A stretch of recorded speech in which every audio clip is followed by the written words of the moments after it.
Yo, this is Redman in the building. Right now, you are checking out my boy, Mr. A, at the set. Talking about real life education, community, addiction, and just real people in general. So, Mr. A, let's get this shit going on. Light your blunts, fasten your seatbelts, and squeeze on your girl titty. Ow! Mr. A, at the set. It's starting now. Yes. Good evening, good afternoon, good morning, whenever you're watching this around the world. How are you? As always, I'm your host, Mr. A, and this is the set. Today, we have another amazing guest, as always, a gentleman that originated, I believe, in Harlem. He is the master of the culinary arts, as I would like to say at this point. His name is I'm going to say Chef Denzell Washington, not to be confused with the actor, but he's an up-and-coming artist in the culinary world, and I hope everybody can enjoy the conversation we're about to have. And I'm glad to be back with everybody, and hope you enjoy the conversation. So without further ado, the set welcomes Mr. Chef Denzell Washington. Wow. Super extra, right? Yeah. Wow. Humbleness. Yeah, bro. You know what I mean? Yeah, for sure. Thank you. That was a No, for wonderful sure. introduction. Yeah. Good afternoon. So first and foremost, how's everything? I'm glad that we were finally able to match our schedules to actually sit down and have this conversation. This has been about 4 or 5 months in the making. Certainly. Oh wow, it's been crazy. Yeah. But I'm glad you could give me your time, and it's definitely appreciated. So as always, I want to start from the very beginning. Yeah. Why don't you tell the audience where this journey in the culinary world starts for you? Okay. This journey starts for me in Harlem, actually. I was around 18 years old, fresh out of high school, young man living his life. So it's actually around the time I was having my daughter. I had my kid when I was 19 years old, so around that time. So when I found out I was having a kid, the first thing going through my mind was it wasn't like, oh gosh, I gotta get out of here. It was like, what am I going to do to take care of us? I was the only thing I could process at that time. Like for the interim of like until I had her, it was just like trying to really figure things out. And I was at a crossroad. At the time, I was split between, like, I guess you could say, a dual major. Like I had an interest in culinary arts and I had an interest in screenwriting. So at the time, my thought, at 19 years old, what do I know about the world? It was like I can dabble in film, knowing that like eventually something big will happen, but it's like just waiting for that big break, essentially. You know what I mean? Like for a little bit that I knew, I had some mentors in high school that I met, a gentleman named Kilo Anthony as well from Chicago, who helped me along in my, who has been helping me still currently to this day along on my journeys with screenwriting, but we'll get into that later. But at the time, it was like, I know if I work, we get paid frequently. You know what I mean? Like still little information that I knew about the industry. So I went that route, jumped into culinary school. Did that for about 2 years off and on. Had my daughter at 19, had to drop out of school to figure things out.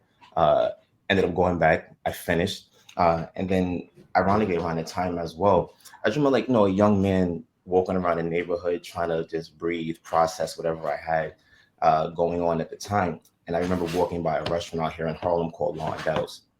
At the time, there was a gentleman, he was a current head chef at the time. His name was Kenneth Healy.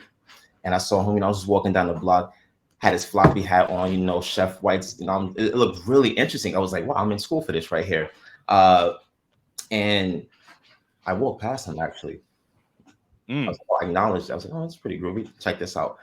Because as I talk about it, it's coming back to me. It was nighttime as well. The restaurant was popping. He was sitting outside smoking his cigarette, looking all kind of groovy. I was like, all right, that's a cool dude right there.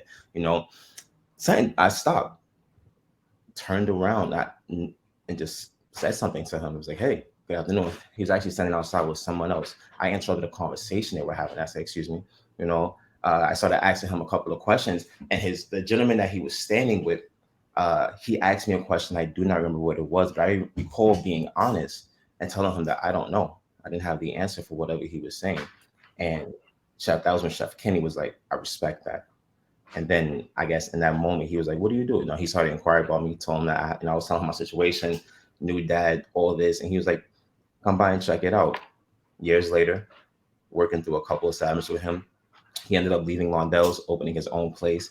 At the time that I went back to finish culinary school, I had different instructors. So at this time, I met a gentleman named Edward Martinez, still a mentor to this day, amazing chef, years in the industry, and still a valuable mentor of mine, I would respectfully say.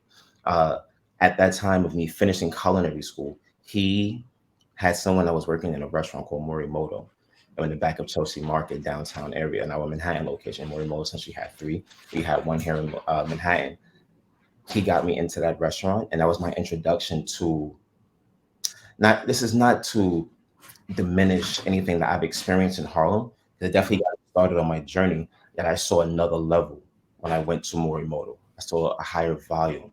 I saw a different application of techniques, I guess you could say. And I was really fascinated by the intricacies that these people were so focused on, that it was new to me. And it was Right. really, it was like, wow, okay, interesting. People are nerding out here. I like this. Legit. It came with a different level of discipline that I wasn't familiar with. And it kind of sparked something in me, and like I began pursuing that. So I'll save you the details of, like, I'm 12 years, I just about to be 12 years into it. So there's a lot of restaurants that I've traversed essentially as well, many noteworthy from my experiences, yet uh, working my way through the restaurants, like I just continued. One thing was for sure, like I never have gone back to a restaurant that I passed through. Always like just taking the respects to knowledge, moving on, going to another restaurant. I've always challenged myself of going to a better establishment. Essentially, I want to do better than the spot that I was at. It's also around this time, early on, piqued my interest of just like learning about like the Michelin star restaurants and so forth. And I started dabbling and like trying to get into those. I passed through a couple kitchens. A lot of my career is actually here in New York City. I did go to, within like the last, or 2 years ago, let me say like this. I reached out to a chef named Philip Tessier. He has a restaurant out in St. Helena, California, in the Napa Valley region. Wow. Really cool dude. And this gentleman was the chef that won a prestigious competition called the Bocuse d'Or. He was the first American chef to bring home the gold medal. Uh, and I just have this thing of always just like wanting to like be around the best. I'm a big, like, throughout my journey of culinary arts, one thing for sure that I've adapted, I guess you could say, was the Mhm. sense of personal development, introspection. Like being a chef, there's a lot of stresses that we take on. There are some of the grooviest and most skilled people. You're gonna hear me use that word groovy a lot. Some of like the most skilled people you'll ever see in a restaurant. Like a lot of us come with a lot. You know what I mean? It's just a nature of the restaurant. You can read books about it. It's just like a crew of pirates putting out food. So with that being said, it's like it's also the balance of taking care of the self, the well-being. And when you begin to think about that, I believe there is a correlation between between how you take care of yourself, who you surround yourself with, your personal orbit, and so forth. So now, getting back to Chef Philip Tessier, obviously, if he won this prestigious competition, amongst him, his peers, his line cooks, those under him, these are some of the best people in the country right now. And respectfully, I was able to get in contact with him, and I went out there for a week, and it was a wonderful experience. Just to see again, like a certain level of standard technique and application, just how people conduct themselves and so forth. Even if I wasn't fully employed there, just being able to see it and absorb it, immerse yourself in it. Obviously, sometimes the tenure may not be long enough. However, just being able to be a part of it is something that can still be impactful. So I've taken that with me throughout my journey and so forth. And yeah, I can continue to go on. Like, I can talk 12 years in, so like I gotta, I'm gonna break it right there. I'm gonna hold off, and I'm gonna let you do your thing. Yeah, yeah. All right. So from what I'm hearing from you, you sound like a sort of a nomad, and I think this is par for the course when it comes to the culinary world, Certainly. especially when you're first breaking into the business. Mhm. There's so many different restaurants, and where you place yourself is going to allow you to learn new and different skills and see the structures and how different chefs, have their kitchens organized and how they work. Like somebody like Morimoto, who I've been a fan of because of the show Iron Chef. Mhm. I've always been a fan of his. Um, I appreciate his approach, his thoroughness. Um, and I actually went to Morimoto's actually, Okay. and I was blown away because you're essentially like in a subway station. You're going down into the eating area, and you feel like you're in a subway station, but it's like super rustic, but the food was amazing. Hmm. Um, what Hmm. your time there? I assume Chef Morimoto isn't present. I assume He he passed. lines everything. I'm sorry. He passed through every now and then. Right. That's what I'm imagining happens. Yeah, Like, yeah. like his appearances are far and few in between, Mhm. but it's on auto. Yeah, yeah. Well, from what I remember at the time as well, like in Chelsea Market, Food Network is like upstairs. Like Hmm. so they do a lot of filming in the Iron Chef stadium, I believe is there. If it's still there, I'm not sure. But at the time, he was basically he would pass through, check on the restaurant. His right hand man, oh my, who was also very very impactful in my career as well. The way that Morimoto in the Manhattan area was set up was like, you had the hotline behind the sushi bar, but from the hotline you could see the sushi counter, outside into the restaurant, and 400 seats, 300 covers. Like I just every now and then I just had the opportunity to like just catch Oh My in the zone. Like Oh My being like the right hand, like Morimoto's right hand sous chef, like everything.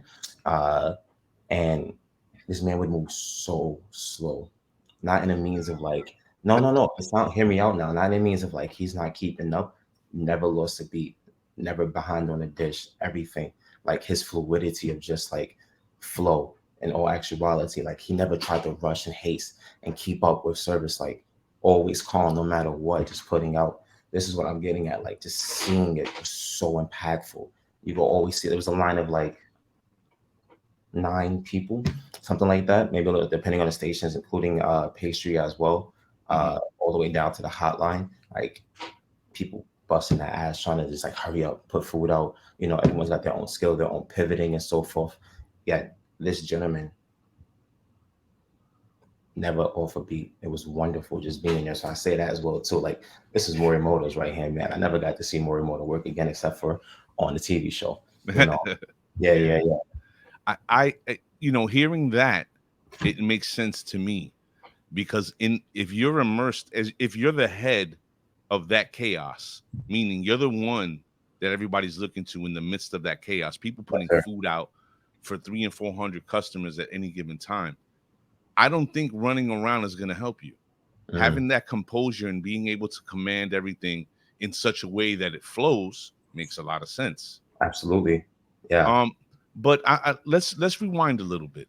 I want to talk about becoming a father at a very young age. Okay. Maybe nowadays at that age isn't very young, but as a teenager to have a child come into your life before you hit 21, um, how did that change? Aside from your personality or who you are as a person, how did that change the course of your life? Did that affect it in a positive way, or did it distract you at all? Mm. I think becoming a parent at an early age prevented me from dabbling in more distractions. Okay. Uh, Total transparency, at the time I was like, when I sum it up sometimes is like I moved out of my mom's house after I graduated high school, and then I was just working to like pay rent, do drugs, and have sex. Like a teenager, fresh out there in the world. What the fuck do I know?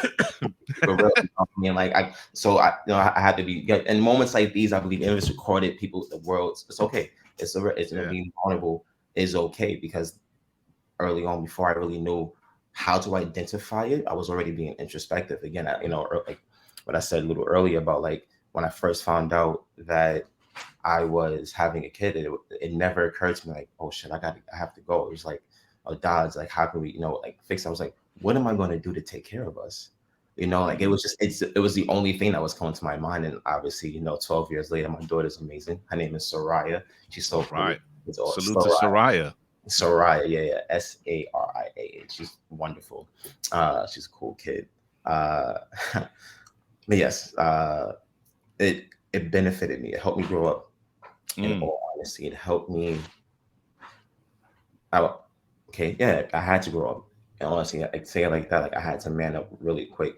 I had to right. jump into getting jobs, into educating myself, into building myself as much as possible. I had to hurry up and do whatever was going to benefit me and taking care of my child and my daughter's mother for whatever whatever we was going through, no matter what, good or bad, young people don't know what the hell they're doing. Like I was always thinking about how am I going to take care of us? Like, okay, just whatever. Like the three of us, like we're in this. So Right. yeah, How was the if I can ask, how was the relationship?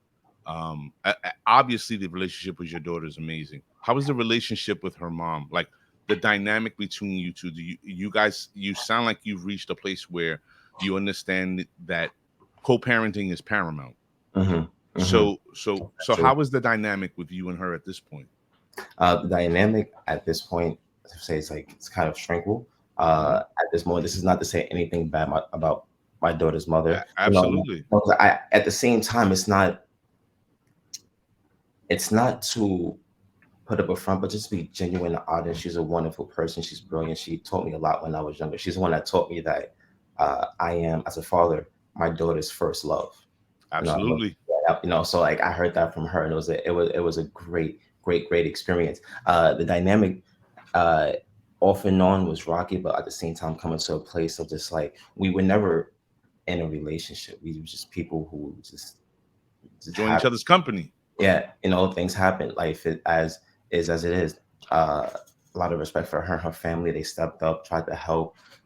This a lot of a lot of I guess you could say when I say rockiness, obviously this is like to spare the details and to be respectful at the same time, but nothing is perfect. The situations are all kinds of scenarios, but I also am not one who likes that term of like baby mama or baby daddy drama. And none of that, like my daughter's mother is my daughter's mother, and the choices that she makes in her life, she's not putting my daughter in harm. I have Yeah. respect for her, and we kind of just keep it at that. It's just really simple. Yeah. My daughter's first. I think that Excuse a me. lot of people today don't appreciate the learning, Mm, because to have a child very young, it takes a lot of guts if you are going to stand up as a man in that situation. One, two, it takes a certain amount of fortitude to understand that you have to build, whether it's a facade or not, a foundation for your child to see that his or her parents are in sync. mhm. Their mission is the same. So there's no, the personal shit takes a backseat because our job is to raise you and to sort of foster an environment that's conducive to that happening. And I think a lot of people, in spite of the fact of the differences, whether you're going to be together or not, lose sight of that, because Yeah, that should always be the focus, right? yes, To sir. create that environment where this child can grow up in a positive way, and not, you know, with the traumas of her parents or his parents fighting with each other over like childish shit.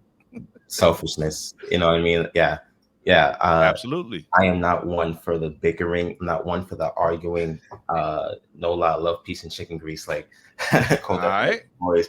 Yeah, like I'm all about finding a win-win scenario. I'm all about just trying to figure out like what's the best way for us to go about this with the least amount of friction, because there's really no need for it if we just see eye to eye. You know what I mean? Like it takes time. It has taken time, of course, to get there. However, I guess it's also upon those individuals to it. Everyone's heart is in a different place. Obviously, it's just like for my situation, that early awareness and dabbling into being introspective has led to essentially like just being comfortable, just talk this out, just find that common ground. What is it that you really want?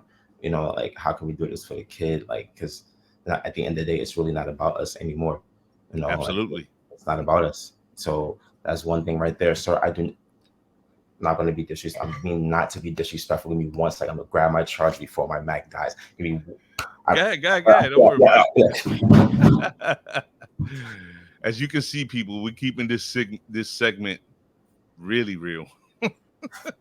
Mr. Washington needs to charge his Mac, so that we can continue to have the conversation. I think it's amazing when people, especially young folks, can reach a place of understanding when it involves children. And I think that's important nowadays, because kids nowadays are facing things that we definitely did not growing up. You know, needless to say, we were a lot more feral in our generation. but there's a lot more dangers out there in the street that are out for public consumption. And I think it's important that parents definitely, above anything, put the children first and put aside your bullshit. Because the only one that's going to end up hurting or damaged behind that is going to be the child, not you too. So changing gears a little bit. So we're a cooking nomad where we're exploring and we're finding different spaces and structures that we're taking from.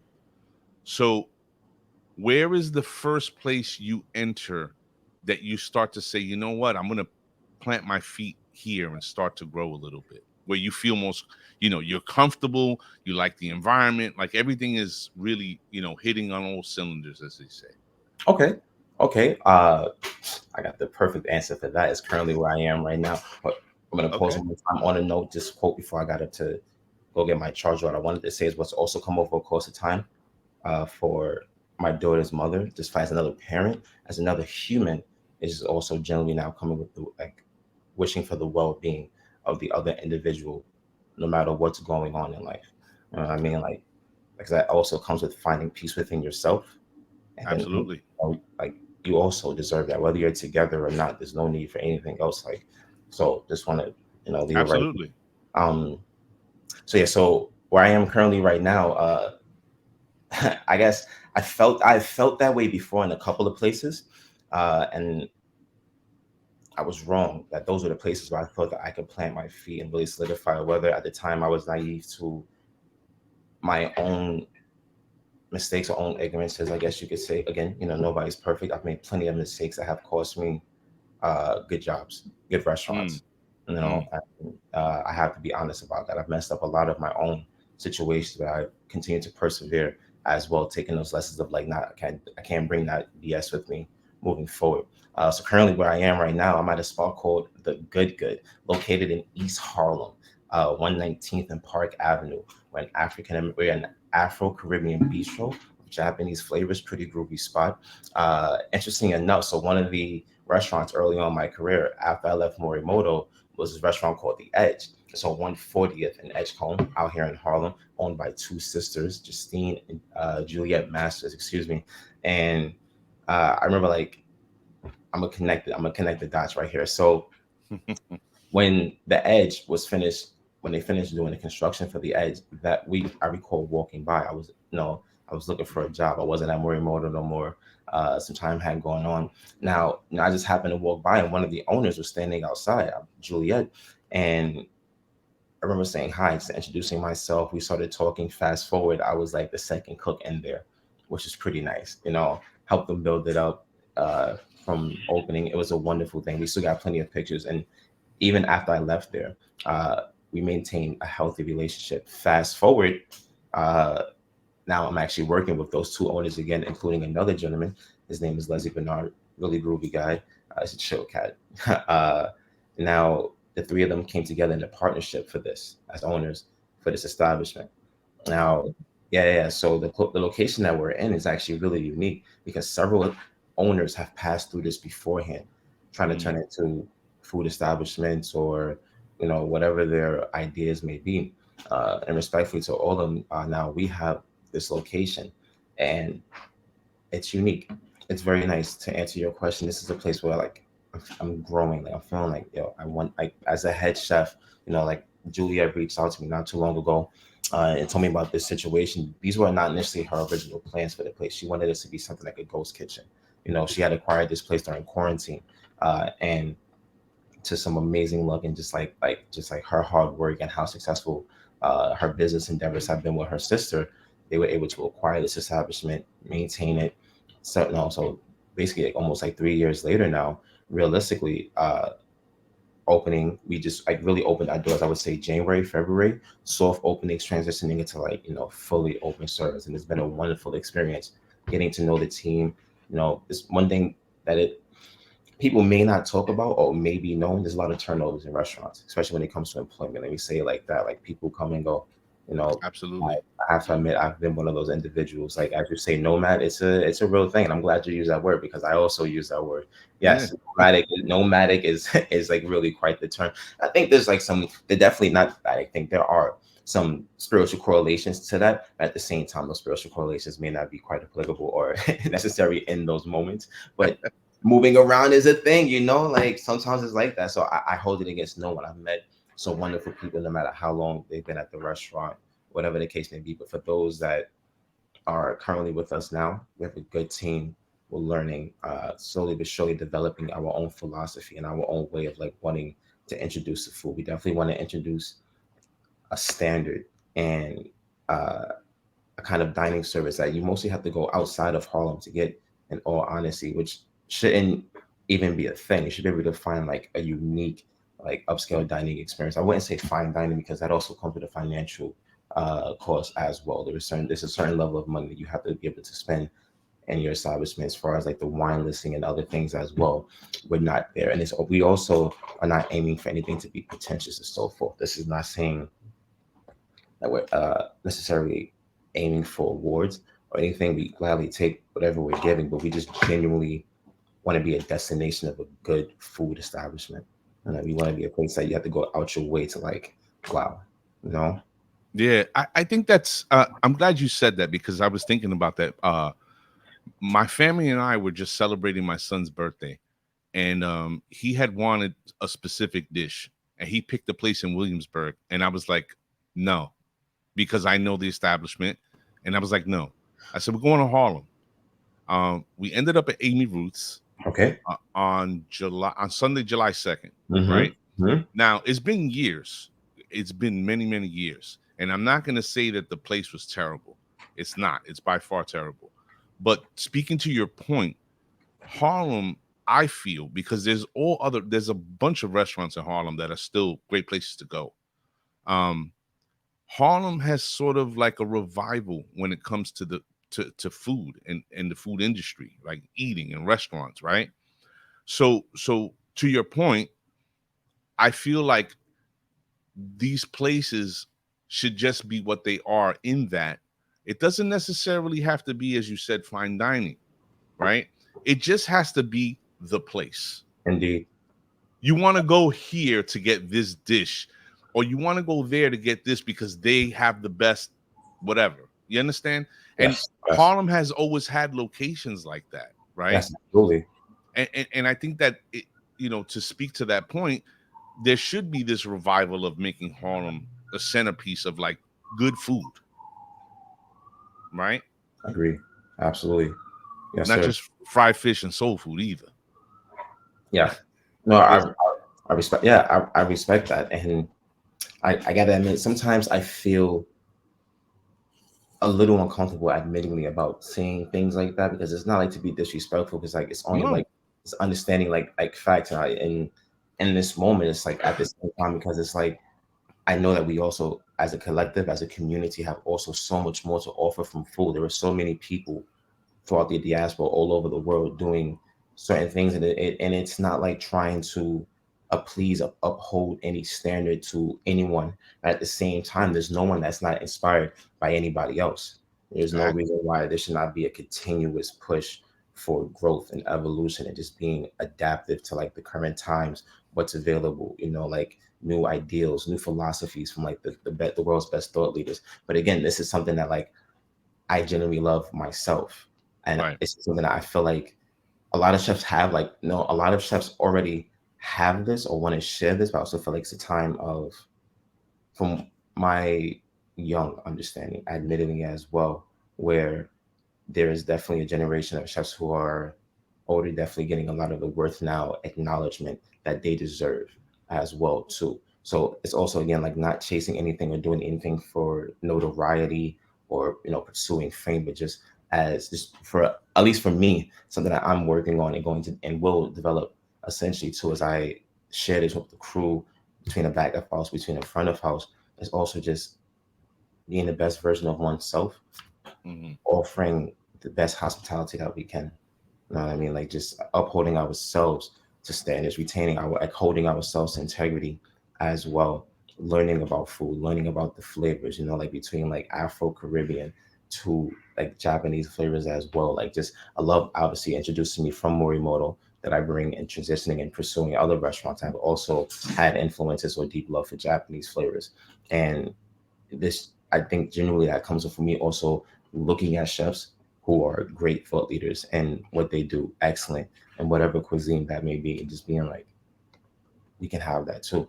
And just agreeing to that point, like, yeah, we have to, I feel like we need to be that mecca of like good food. Like these dishes only exist here, that just not, it's easier to fry things. You know what I mean? But like just understanding like technical cooking, refining the basics, good roasts, cooking to season, sourcing locally as well too. It's like there's just all these things that we have that subtly disconnected, yet at the same time is not as like I guess promoted to be the forefront of just like the genuine face of just everyone is unique in their own food identity, not as a competition as well. We can all Right. we can be contested for sure, absolutely, you know, like, but never to be like I'm just the best and that's it. You know what I mean? Like, I It's guess, yeah, it's a creative thing. yeah. And in some of the shows that I do watch or have watched in the past, regarding food, a lot of the places that I like and I have been to, a few of them with my wife, are just basic. They're not. It's not high end cuisine. It's like diner shit where people are cooking their dishes and they're making some just amazing food. Um, Absolutely. when I was down in St. Augustine visiting my brother, there was an actual diner where the food is made to order, Hmm. and everybody had a different dish at the table. I mean, there was conch fritters, there was huevos ranchero, Okay. there was just there was 9 of us, and everybody had a different dish. But again, everything made to order. And when I tell you that the food was amazing, it was amazing. So for an experience as such, people will gladly pay for good food. You know what I'm saying? So Yes. I don't necessarily think that everybody doesn't have the same aspiration when it comes to cooking. Some people want to cook and they want to win all those big ass awards and be in the highest of the high end restaurants. Some people, most people, I feel, want regular food cooked well. Hmm. You know what I mean? You want to feel like you're home. Yes. Yes. That Yes. Yes. that that's the ultimate experience, really. Like, I don't know about you. I love my mom, rest in peace. I love my mom's cooking. But now I'm married to my wife, and my wife has taken over that role, and she's taken it over. She's taken it well. Hey, yo, she's taken that role over well because she cooks from her heart, and Sure. it comes out in the food. Yeah. So when we discuss Harlem or just New York City overall, I think people look for that experience. That when they sit down and eat, they're like, "Yo, this was made with love." Like Hmm.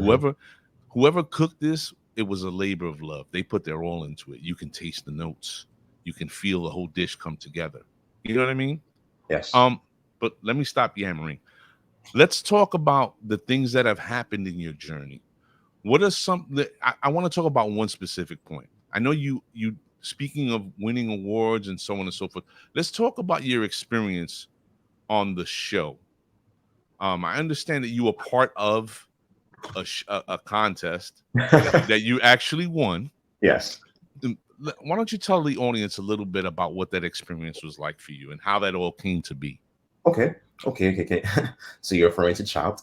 Yes. It was a unique experience. It was something I don't talk about actually. So I worked the day before actually. So it's like really, really, really unique. I worked the day before.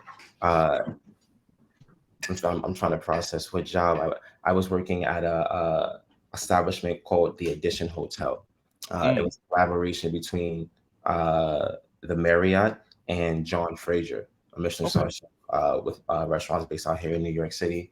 Was like another person who I'm taking a lot of knowledge from along with me in my journey. We could definitely talk about that later.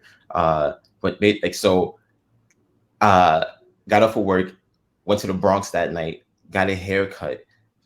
I was I was worried I was going to oversleep because I was up for like the past like almost like 20 hours essentially too. So I just stayed up. I just, Wow. I legit just stayed up from the day beforehand. Got a haircut, all that. Like call time was like 6:30 in the morning, cool. I would have been sleep in the green room like. I perseverance is a word that I strongly emphasize. Let me tell you why. So basically, up for like 48 hours, I go meet up with the crew and everything.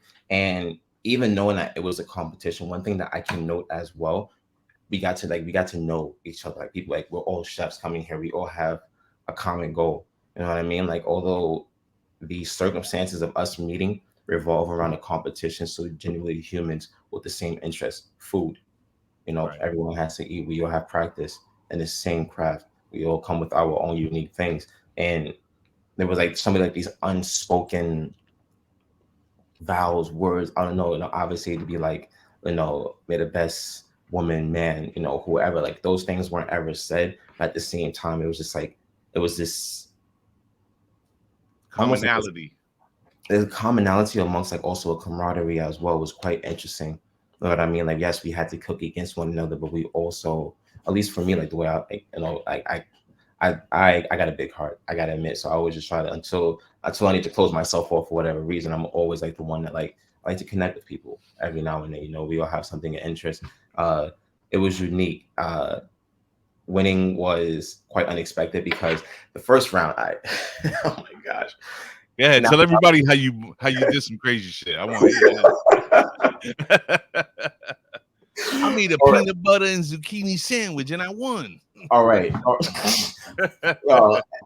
Might be possible. So first round, I nicked myself. Truly didn't know until I went back into the satellite room, which is where we all get to sit down and, you know, talk about whatever happened. I remember one of the other contestants called out. He was like, yo, you're bleeding. Looked down at my finger. I was like, fuck, damn.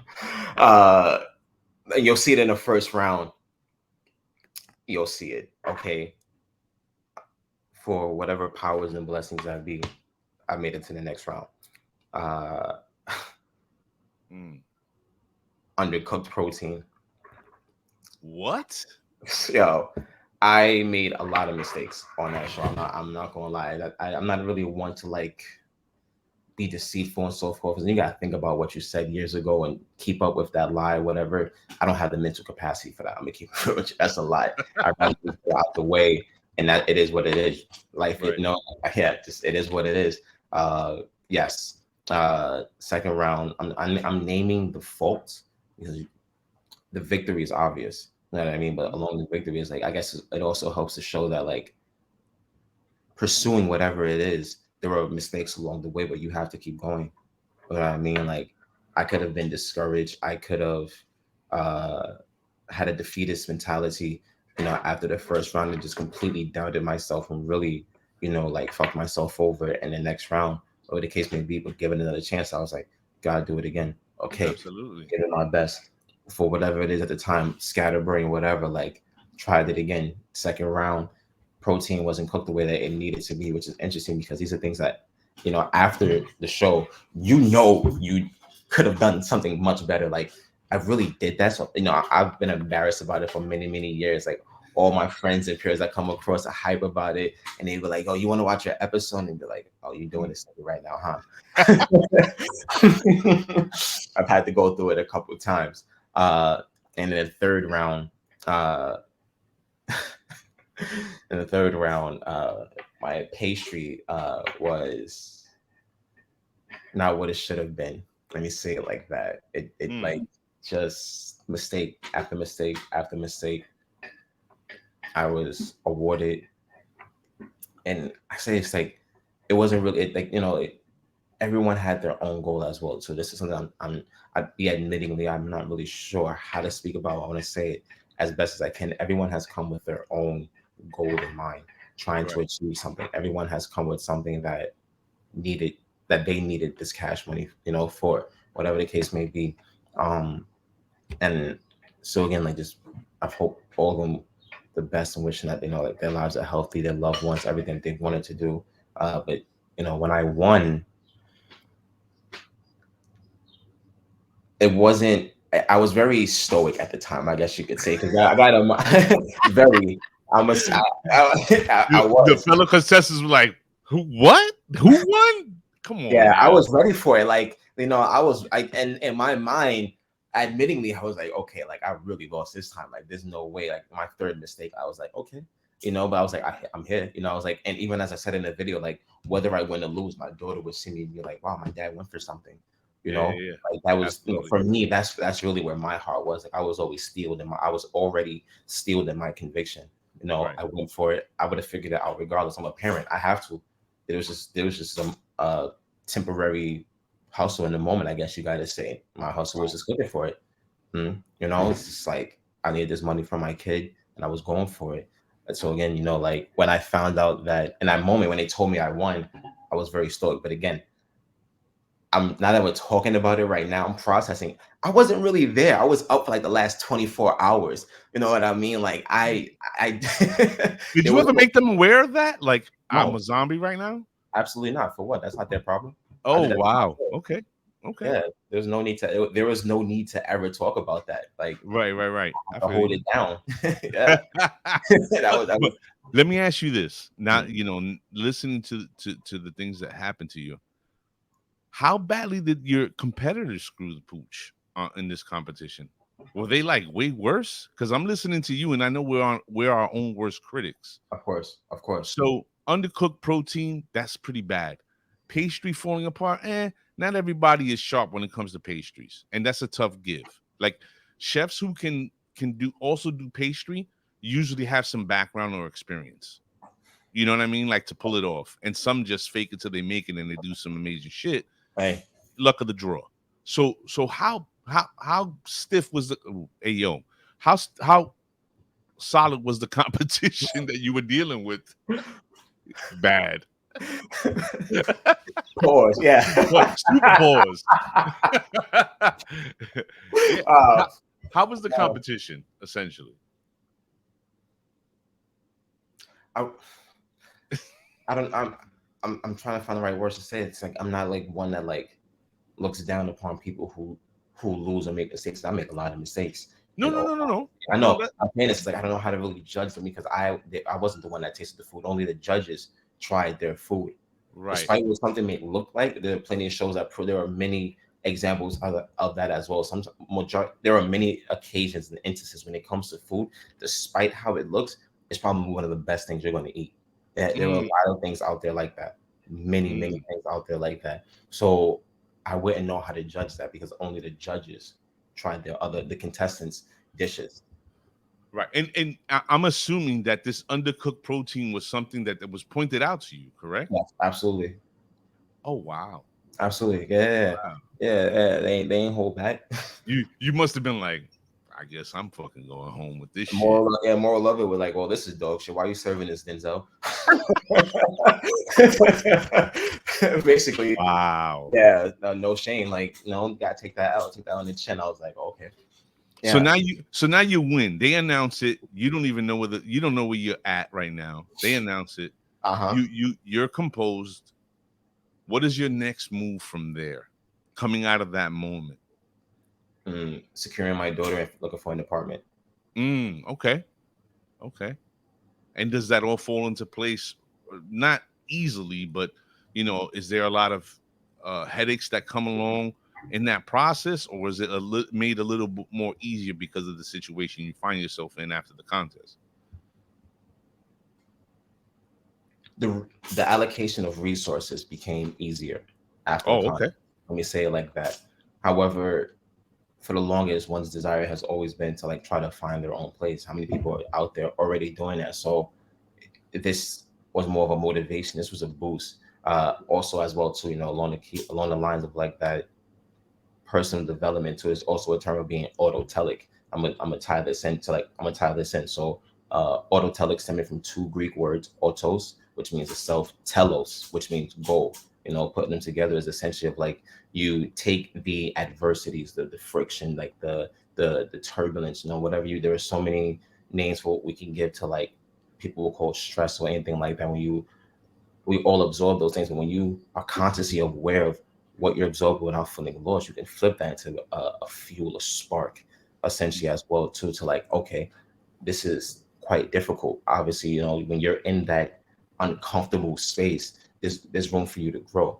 And I mean, how uncomfortable is it to look for a place and you really have a means? There are people with more kids than me, bigger families, looking at apartments, don't have the money for it. Like everyone has a way of like, this is like one of the tools, I guess you could say, of like, I had this while around this time. These are just like mental tools that I had. So allocation of resources, got that. Looking for a place. I think it took me like a month or two actually Mm. after that. In all honesty, and it wasn't like jumping into something crazy. I'm actually here right now. This brick wall. I've been in the apartment for 3 years. I Oh actually wow. like my current Instagram page does not show it. Unfortunately, my old one did have the information of it as well too. I was holding out my hand with the apartment keys, along the way of the transition from like the place I was in uh, with my daughter. We had a room share. Like the person that owned that apartment, it was a beautiful experience. Like I was gonna say, like it was really unique. I'm blessed to not be one of those individuals who has like this crazy roommate story. Like people that lived there, like we all became like a family. It was wonderful. So but this situation, quarantine, life is as it is. Uh person had to leave the apartment. You know what I mean? So we have to vacate as well.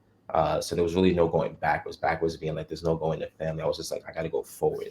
And sense of Food Network, I had this opportunity. Shout out to the chef Anna as well too. Like a wonderful woman. She helped me. She sent me this information, and this is how I ended up competing. So fast forward, uh, I was very open minded to the fact that like I will find a place. You know what I mean? Like that was it. Like I will like paying off whatever debts I can at the time. Just setting aside money first one's for security. It was just like I'm going to find a place.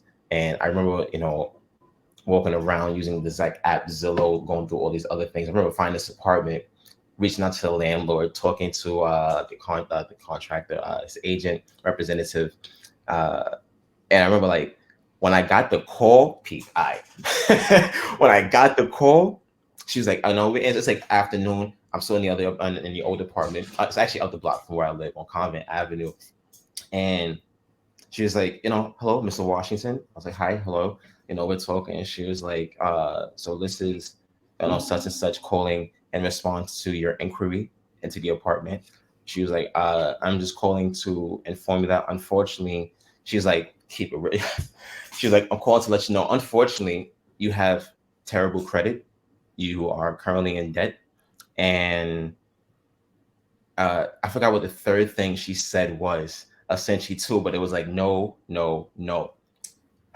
I was like, "All right, cool." Again, take that L in the chin. Got to keep looking. And then she's like, "Well, congratulations, you got the apartment." And I was like, she What? led with those three things. Legit. She called out all those things. Like my heart is like crushing, like just sinking lower and lower with every Are, one. are you telling me why we won't be dating, or you telling me I didn't get the like? Which is it? Like, what are you playing with me for? I was trying to figure it out. I was like, okay, I just remember having this moment. She's like, "Congratulations, you got the spot." I was like, wow. Mm, I mean, I just remember like this moment of just like breaking down. It's just like, wow, like it's happening.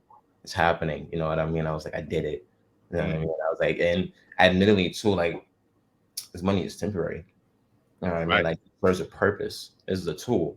And it's not like it's long lasting afterwards. So getting the apartment also led to me trying to figure out like I didn't know how I was going to continue paying rent once I got this spot. I actually didn't care because I knew I was going to figure it out. All I needed was to get in the door and I was going to figure it out. 3 years later, been figuring it out, you know what I mean, in a good place. Like daughter loves it. She's awesome. Like it's been a wonderful experience since then, like 3 years ago. Like and also this is a journey that I was sharing on social media as well. That I was vlogging, I was recording and posting, just keeping people up to date with what was going on, giving my thanks, my gratitude. Aside from this as well, from winning child, there was also a GoFundMe that I got to mention that as well too. There was a GoFundMe that also helped as well. So it was just like so I won Chop 2019, and then they posted it 2020. Yeah. So actually, excuse me. Let me get the times. Hold on, let me get my time right because there's a lot been going on. Excuse me. The GoFundMe was the money that helped me get this apartment. Mm, I won Chop. and I put that money towards paying off debts and so forth at the time to continue helping me and my daughter for where we were. Excuse me. I have to get the timelines right because I don't want to misconstrue anything. Right. Yeah, actually, there it is. No, no, no, no. It was not the child situation that helped me get the apartment. Excuse me. I did win child. They sent the check like the next month, and that money went toward helping with stability. Wow. Sorry, there's been a lot going on. Yeah, I want to get my story right. So I want to be honest, and I hope that anyone that listens to this and watches it, like there's something here that inspires somebody, just a bit of motivation. Like it has nothing to do with me, but if somebody could just be like, oh, I could do better in something I'm doing. You know what I mean? Yeah. Like I'm struggling. You know what I mean? Like this, like I look for the means of things being transcended. You know what I mean? This is like beyond me. It's a bigger picture. I just want to achieve like a social impact. And one of my ways of doing that is cooking. I'm a chef. Everyone has to eat. We are all connected, no matter where we come from, skin color, philosophy, excuse me, religion, whatever. We all have to eat every single day. You know what I mean? So Absolutely. yeah, And that's the whole purpose behind the show is real people telling real stories. certain. We definitely want to get away from I always say get away from being starstruck because at the end of the day, your favorite artist, your favorite basketball player, your favorite whoever they are in life, they're just regular people. They are at the end of the day, right? Essentially. So outside of their accomplishments that have made them who they are or their place in life, wonderful, but they're still just people. And having these conversations affords us that understanding. We're able to see people who we admire in a way that we see ourselves, right? And that's the reason why I love to sit down and speak with people like yourself and thinking about that experience and how everything just came together for you. That's amazing. That's the universe basically just speaking to you like, hey, listen, this is your purpose, What we right? seek is seeking us. For sure. And your daughter now, she's gonna be a teenager. Yeah, man. I Yeah. have a I have a daughter, so I can relate. But my daughter's older now. Okay. She actually just became a mom. She made me a Beautiful. granddad. Very Yeah, nice. Congratulations. wonderful. Okay. Thank you, brother. And so how is that working out for you? It's working out really well. Okay. My I feel it's like it's really interesting. So interestingly enough, I've also always wanted a daughter, not just a daughter, but a younger sister. I mean, as once Mm, I've always just wanted to, like hear me out as a dad. Like I've always just wanted to have a younger sister, but then like I am a man raising this young, like this is my child, and it's this beautiful thing now too of like she's 11, the way that she speaks, the way that she defines herself, the way that she just like resembles like quirkiness is just like it's just it's a beautiful experience. It's just like not only just being a father but also like I've had the opportunity to also be a teacher as well and teach children from ages 5 to 14. And wow. yeah, it was a beautiful experience. It was cooking related. It was a program called Chef Tony's Cooking Adventure. It was a wonderful program, and that experience was very impactful. So taking that now, like I see myself like more and more also as just like this mentor for my daughter. Like like I can be your friend. Like I can like under like helping her define and understand boundaries within herself as well. So just helping her like just one day, like I'm already talking to her like one day you're gonna be navigating this world by yourself. I mean, I'm talking to like when we walking through the streets, like the things you got to pay attention to. You know what I mean? Like I'm like I I love it. I love it. I'm Mm, not. I know like things when I happen. She's a developing young lady. I'm just glad that I'm a present parent that's here to be like she's gonna be like dad. Oh my god, yeah. Like we're talking about everything. Like I want I want to have that connection with my child. She can come to me with anything, whatever she wants to talk to me about, whatever's going on in school, like whatever, anything. But I mean, like I want my daughter to be like to see me as like that safe zone, no judgment. Obviously, my dad might be a little hard on me, but I want her to know that this all comes from a good place. I want the best for her. At the same absolutely. time, uh, and my development, our development between parent and child has also helped me grow tremendously as well. I gotta say, I did not grow up with a lot of affection, Mm, from parents and so forth. Admittingly, like not to so I try so like no, my father died when I was one. wow. So yeah, it's okay. Sorry. It's okay, brother. Yeah, so like I had my mom. You know what I mean? We're like it's four of us. You know what I mean? My mom was always working, going to school, and so forth. So this is nothing that I hold against her, but I just like just growing up without certain things that I started to like see from my daughter, like really affectionate, like cuddliness and everything. Just a lot of things that I was uncomfortable with, like over the course of the years, like just realizing that the best way to like confront these things was like just reflect it and give it back, and like it's awesome. I love my daughter. Like we're so close. Like it's a really good feeling. Again, I gotta admit, without me having a daughter, there's no telling which path I would have taken. I would have been like a badass in the film industry. You know what I mean? Like working my way up. I would have come like there's an alternate reality of me where I pursued film. You know what I mean? Like it was because of my daughter that I was like, well, to say it about being a chef, what essentially started off as a means for me to provide became a passion. You say it like that. Yeah. That's amazing. Yeah. You know what? It's crazy because it's important, and I've said this a lot in the past that fathers need to be present not only for their sons but for their daughters, because we as fathers set the standard for who their idea and understanding of what a man is supposed to be in a woman's life. You know what I mean? Mm-hmm. Absolutely. So that example is her guideline, basically. It's her outline.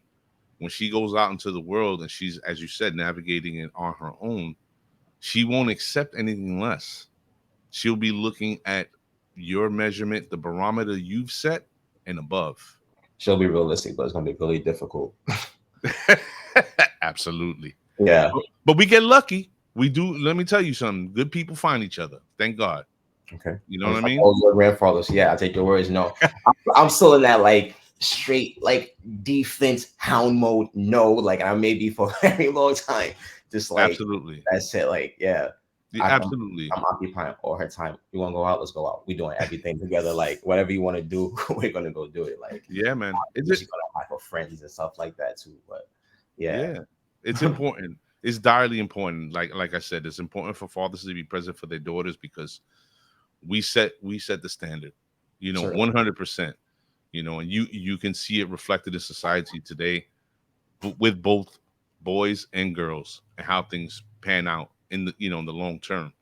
So I applaud you 100%, man. Do what you do and make sure you always there, as you said. Being not only her parent but her friend. Yes. And you're gonna learn to walk that tightrope because it's gonna start getting sketchy real soon, brother. Them teen years, ooh. I do not envy you. Oh, 2 years away. 2 years away. It's okay. So, all right.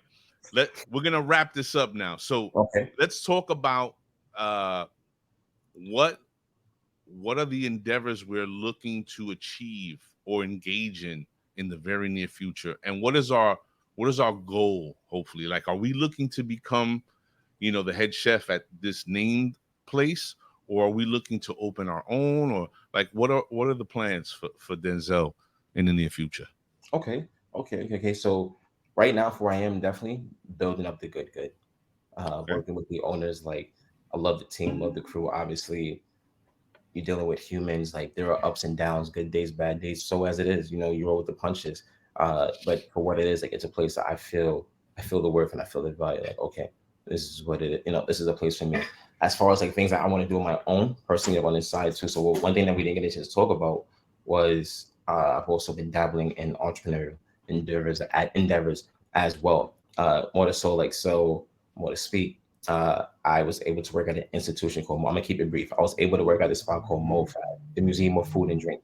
It was like the magic school bus of like food, history, and culture. It was a great place. Like it was an excellent establishment, which opened my mind to understanding, to think deeper about where our food comes from. People can lie, but if you follow the food cannot lie, because an ingredient a certain item can only be grown in indigenous climate with certain conditions. So I learned so much. It opened my mind. I also had the opportunity to be the chef in residence of an urban agriculture company called AgTech X.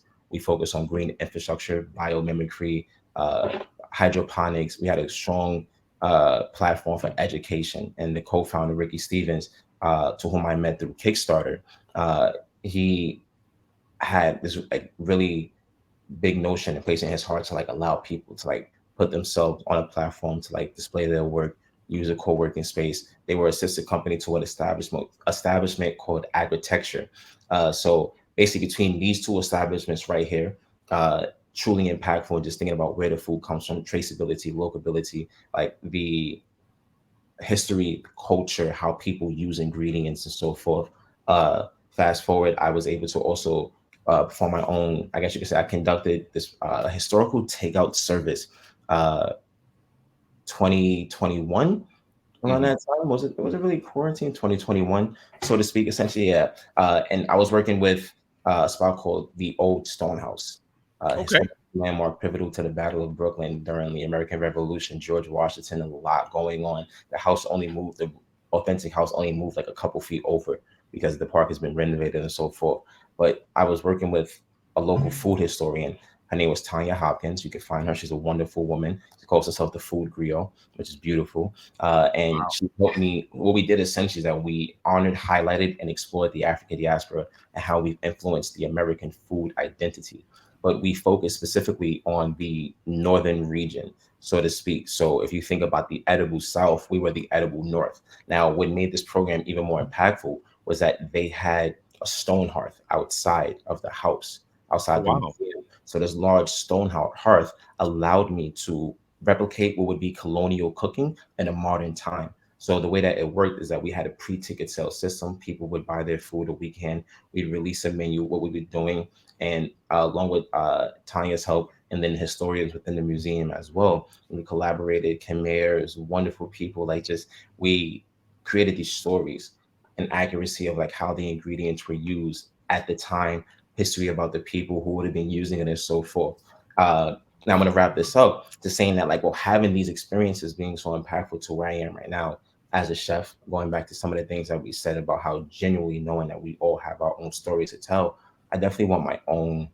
I want to say like really incubated kitchen, but I do want essentially like something that's my own restaurant, something that's like a co-working space, like a place that's like pivotal. We talk about the food, we honor, definitely going through like the history of ingredients, like the African diaspora, like influences in Harlem, like New York. It's like I want to be a hub of a focal point of education for food, essentially as well. And I'm working on it slowly but surely, slowly but surely. Like it was a Mm. blessing and just like very serendipitous that I would get a call again from these owners, Julia and Justine Masters, to come and be the head chef of this Afro Caribbean establishment. It's just like this all these chips falling in line. Interesting enough, not too long ago, before I got the job, there was this natural thing going on in my mind. It was just like I want my own spot, small, intimate. Didn't have to be anything big. Just like when I started dabbling, just getting my feet wet and understanding how to build my voice and develop a philosophy for a restaurant, an ideal that I can share Mm. with other people as well. Essentially, let me say it like that.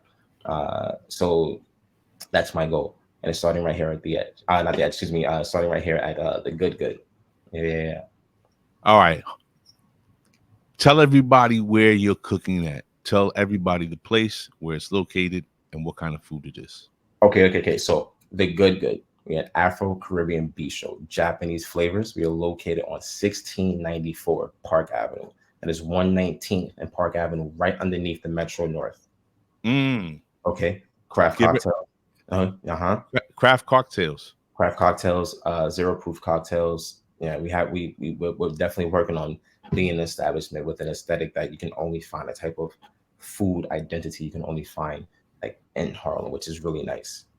All right. I'm gonna say two things. Um, One, salute to our brother that we have in common, Chef Jay Martinez. Hmm. And two, Mrs. A, we got another spot to go hit because I love Caribbean food and I know Come you through, love it too. come through. I'm coming through. I'm Yeah, coming through for I would sure. love, I would be so honored to cook for you. It'd be so nice to see you walk through those doors, like coming out looking good in my uniform, give you a good food experience. Like you bring your family, it'd be wonderful.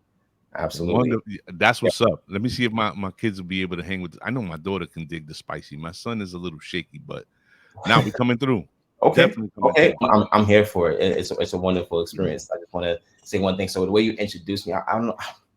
I'm a student. I can't say I can take the master culinary arts. I am a student, forever learning. And I always want to be Of humble. course. And it means not to take anything away from myself or be shy of accolades. But 10 years in, I think is when you do reach young mastery, 10,000 hours. Obviously, like Uh-huh. a well shared idea around the world.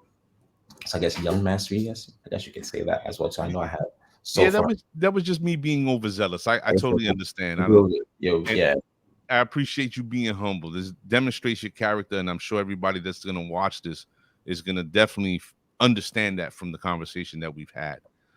Give everybody your socials, where they can find you. okay. So actually admitting I'm a little light on social media right now. You can definitely find me. I guess Twitter would be Chef Denzell W NYC.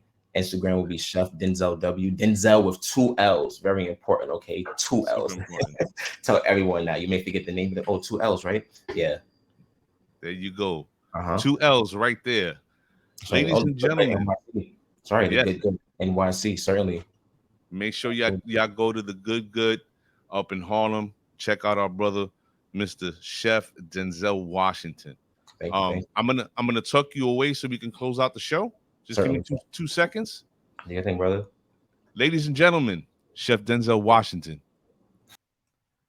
So once again, amazing conversation. Um, this brother and I have been going back and forth over the course of a few months now. Again, I'm gonna give a salute to my guy, Chef Jay Martinez, for making the connection. I hope everybody enjoyed the conversation. We're gonna see you back next week with another one. And until then, just keep waiting. The set 6145, real people telling real stories.